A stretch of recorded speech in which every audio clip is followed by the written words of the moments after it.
Before jumping into the video proper, I wanted to show the tail end of my first clear of the latest hell map for the Dragon chapter, the one featuring Sumer.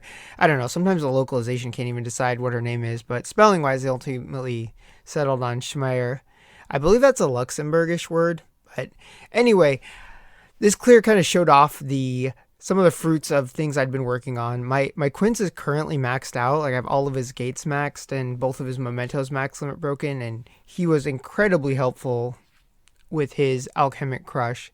And then, as always, Reido just is a fantastic unit who just carried this map with his snowball, taking care of tons and tons of enemies. And then Sol and Irene were mostly just there for utility because they have a decent range and they're really fast.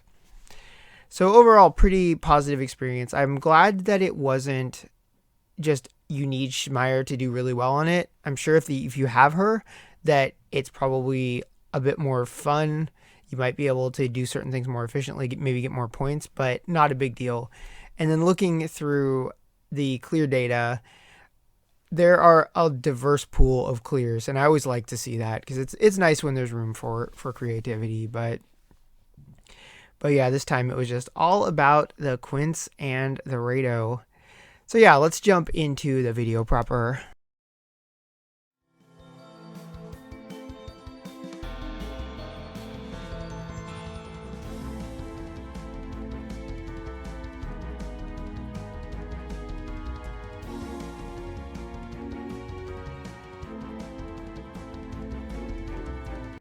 Hello and welcome. This is Alchemistexe, and this is the banner overview for the week of November 10th. I just got back from an anime convention. I'm a little tired and probably showing in my voice, but this is the week of the anniversary. Yesterday was the actual anniversary itself. My overall assessment of it is I think it's a little disappointing. Not pitchfork levels, but very just kind of average. You know, I can't complain about getting free gems and free pulls every day, even if those pulls are all bad.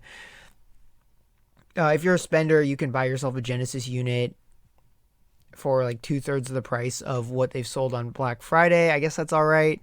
I do think that the banner that I am currently doing in the background is a good banner as long as you've got a use for the coins. If you've got a lot of limited units, or if you're close to maxing out the units you care about in the Genesis coin shop, then the opportunity to get a bunch of shards, especially if you need a lot of sets of 25 shards, then it becomes really, really efficient coin-wise.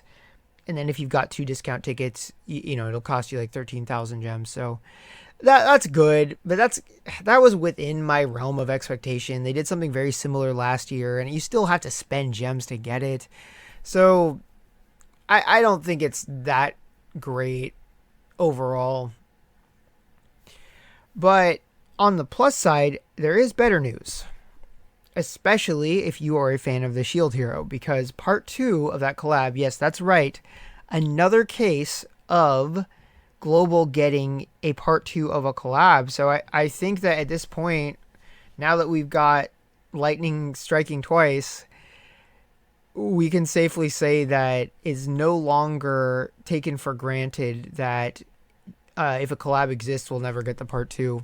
I still think the probability is always going to be a lot lower that we'll get it, you know, assuming that we even get part 1s of collabs, because those are rare enough as it is. But what this means is that for the units that have already been released, Naofumi, Raftalia, and Philo, and then the free unit Melty, they'll all get upgrades, which is going to be great if you've been using any of those 3 units, especially because Naofumi needs more health and defensive stats to stay being a good tank, and then Raftalia can always use more HP and more attack if she wants to kind of keep up with other light units. She definitely altered the meta a bit and led to a high uptick in 100% hit, disable reactions to this attack, etc., which is just kind of a natural counter to evasion units. But nonetheless, she just has a rock solid kit. I don't have Philo, so I can't speak to her on quite the same level, but she's a dodgy and a very, very fast unit. And then being Wind has a lot of good or good synergies support-wise as far as there's just great support units for Wind. So I imagine that if you were all about Philo, then you'll be able to make her much, much better. When it comes to the 2 units that are going to be released for this part 2, the first one, Fitoria, is going to be a must-have if you are a huge arena meta person. She has a very, very strong kit. She can get crit heals. She can do some debuffing. She can ignore cover and reactions on one of her moves. It just seems like a very, very solid unit, and probably a good counter to some of the other arena meta things that we've seen. I'm not sure how she'll handle the guts thing. I don't remember if she's got a debuff, or I mean a buff nullifying. I don't think so. So that might still be a problem, but my understanding is that she is the counter to Sumair, which is kind of funny because she just came out and then they immediately have the counter. So I guess that balanced itself out very, very quickly. And then the other unit, Glass, is an evasion unit like Raftalia. I believe she is a slash in magic. My understanding is that she can be strong if you invest in her, but not to the same extent that Fitoria is. I imagine Fitoria will be the one that all the buzz is about. And then, of course, if you are already on track to save for something else, then I'd recommend just skipping the collab entirely. Just try to get as many free shards of the characters if you raised them previously, or just as many free gems as you can, and then just stay on track to whatever you were saving for.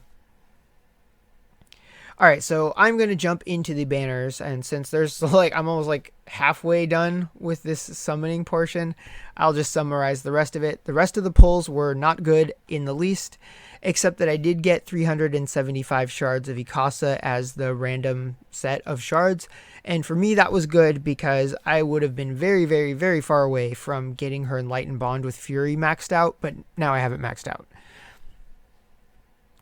Okay, now to the banners.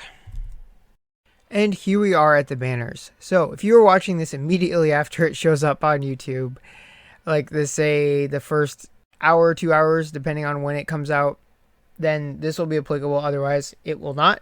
But there is an anniversary banner that it's a paid banner. It just has this pool of units. You're guaranteed one of them, and then you get 9 sets of 25 shards of the units in the pool. There have been similar banners of the style with like Genesis and Global.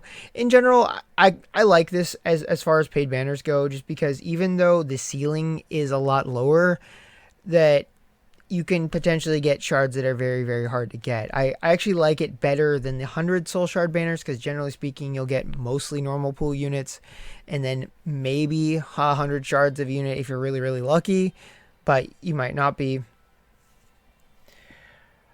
But even then, it's not amazing, but it can be pretty good depending on how much you care about the pool of units in question. So, because it's a special occasion, I'm going to try my luck on this one. Hopefully I don't get Asuka as the featured, but we'll see what happens. So next up are 3 paid banners. We've seen these many times before. These basically exist to save you money if you are a really big whale. Like, it's not, to do this loop costs like $75. I know that sounds crazy, but compared to what you would need to spend to buy free gems, you'd end up spending a lot more. But in general, though, that's not gem efficient either way. There's 2 very similar paid banners that just have different pools of mementos, and you're guaranteed one of them with the relief for whatever region it comes from. Probably good if you're trying to grab one, especially if you're going for a Sumair and you were trying to avoid having to spend 20k free gems on her memento. Taking a stab at it would be good, but that really only applies if you're a pretty big spender. So that's it for paid banners. So Sumair. She seems very, very good to me if you're down to spend the gems. Overall, a wind unit who can help out wind missile units, but also magic units. She's got a pretty cool effect for her dragon map thing, especially with the range boosting. I mentioned that last week. If you are going for her, you definitely ideally would get her memento too, because when you max limit break it, that's going to give you debuff duration +1, which is always an excellent thing to get from a memento. And then the VCR is going to give you a free evasion. So you get like plus 100 evasion until you evade an attack once. So I'm sure like arena-wise that could be very, very handy. So yeah, I if you've got different plans, like you say you're all about Legacy Ouroboros, then I'd stay on whatever your chosen path is. But imagine if you were waiting for her, then today is a good day, or you probably did it on Thursday. But overall, seems like a very, very solid unit. Zafiris is also a very, very solid unit. He's gotten me out of some jams, and occasionally he can work maps mechanics against it, like that Love Letter Hell map where all of the enemies quicken themselves and overclock themselves, and then they all rush you, and then you kill them all with the counter, and then it takes forever for you to get a turn, and you just keep tanking and keep draining their health. But definitely he does not work for anti-slash. I think slash and missile are not going to work for his reactive, so he's not a one-size-fits-all as far as his hilarious brand of tanking goes. And then Claybell, I think we can all agree that she's the least strong of the 3 available dragons. That being said, though, she does offer a lot of chrono manipulation, and that can be good to have sometimes, and just getting a free quicken can be cool. And I do like her map effect. I don't think it's necessary by any means, but just chrono veil and then quicken boosting, it's good stuff. I also think that she looks really cool, so there's that. Next up, we get to the 125 sets, or soul shard sets, and steps 5 and 10 are going to guarantee limited, but I don't think this is that good, because you have 10 chances to get a unit that you care about, and 8 of those steps are going to have a very, very low chance of that happening. Probably just going to give you shards of units that you don't need. And then even for the steps that guarantee a limited, you might get Nina or Judith or somebody that you've got tons and tons of shards on for if you've been playing for a long time. So I just think it's really, really dicey. I think that if it gave a higher total of anniversary coins, it would be more worthwhile. It'd be more worth the risk. Like with the banner that I did, it was something of a risk. Just getting a bunch of duds for the guaranteed 5 stars was all right because it was 1,000 coins. But 10 steps of this, even if it is cheaper, still is only going to net you 150 coins, and that's not very much. That's enough to buy 25 shards of a unit at its base price, assuming it's a scarce one, and then have 25 left over. To me, that just doesn't seem that worthwhile. Similar with this gear, I just generally think that it's not worthwhile to spend gems on gears, even when the format is good. This is a good format. Then we get to another coin banner. If the banner that I did, the 7-step, was not to your taste, you could do this as a way of getting coins, because you can also get 250 per step. The reason I elected not to do this banner and chose the one that I did has to do with the pool. Nothing is guaranteed here, and even if I did pull a featured unit, it's a little less exciting to me than the much larger net that the other banner had. But overall, it's not awful. So as long as there's a large amount of coins involved, that does just naturally elevate the banner. So then we have a 7-step memento, and on this one, you will get 6 of the same one on step 7. That can be very good or very bad, depending on where you are.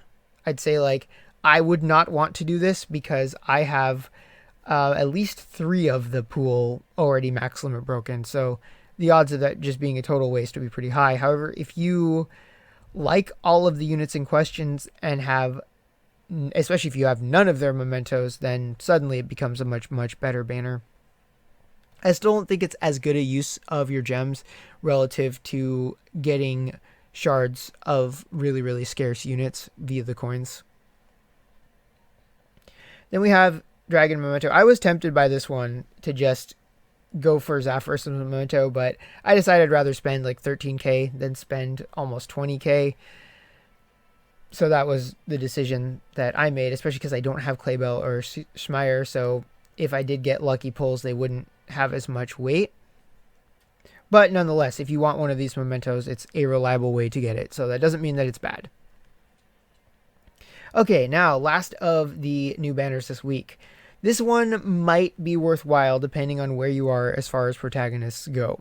So, Tina is an absolutely amazing unit. I do not have her Memento, and she still does a really good job for me when I need her. So don't think that you need to go for it. I think they gave away one of Logi's for free. So if you've been playing a long time, you probably have it. Otherwise, it's good on him. I don't use Logi very often. There are times where it's very good to have, especially when you need to have scaling that doesn't come from P attack, or you need to boost P defense people, or you're just running like a light team. He's really good in the Waginau extreme level. Yeah, him and Phrase were like unexpected MVPs, in addition to ones you would expect like Andex and Zex. But Kamui though, that's the interesting one because this is a good Memento. It's going to give you a massive speed boost to your Kamui because the max limit break bonus is just another 10 agility on top of what you would get. And then more importantly than that is the vision ability is going to give you a strike res down that's going to become stackable. And so I don't know too much about Kamui's Job 3 other than it's supposed to be very, very strong. And then Fire Strike is something we could always use more of. One of my favorite units is Adelaide, who is also a Fire Strike unit who can do strike res down. So if you can team him up with Adelaide and they can both do strike res down on a boss that either is just wind or it needs to be strike damage, then that sounds like it could be a very, very lethal combo. And also, while we're on the subject of Kamui, don't forget to get the voucher for him for the perfect training set because it's a little more impactful than the other two because his hasn't come out yet, so you might not have had a chance to farm as much for him. But yeah, that's all I've got to say about that. I would say that if you're really, really into it, then go for it. Otherwise, I just keep saving. And then for the rest of the week, Templar stuff, if you really, really want to get narrow, she's still around, or Templar adjacent mementos. But yeah, that is it for the overview of the banners. So let's go ahead and take a look at that special anniversary summon. Okay, so yeah, let's just jump right into this. This is a 100% live reaction, which I don't do that often. Normally I end up summoning and then do audio over it later. But yeah, I'd say worst case would be getting Asuka just because I have her maxed out already. The best case would, I don't know, maybe Claybell. But we will see what happens. And the winner is Nimble. Nice. That means, I think that means I could max out another gate because I've been trying to keep 200 on hand for his gate 7. And so I immediately maxed his gate 6 as soon as it came out. But I'd like to have as many gates as I can, but definitely the moment it comes out, I want to get 7. Ooh, nice. So we got both a Claybell and a Zaphorus. And a Misartham. Pretty diverse pool so far. And Eulalia. I totally forget where my Eulalia is. I don't use her all the time, but every once in a while she can be handy to have. I just wish she had a little bit more range. I feel like Seda is a good representation of the potential of like a bow and arrow unit.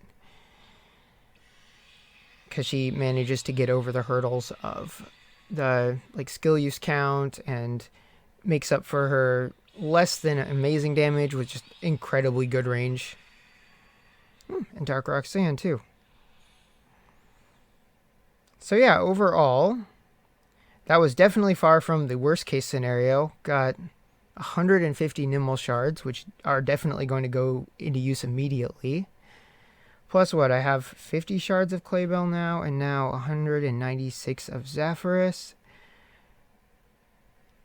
56 and 50. Yeah, overall, that's not too bad.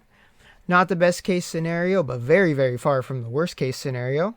So, if you are summoning this week, I wish you good luck, and I will see you all next time.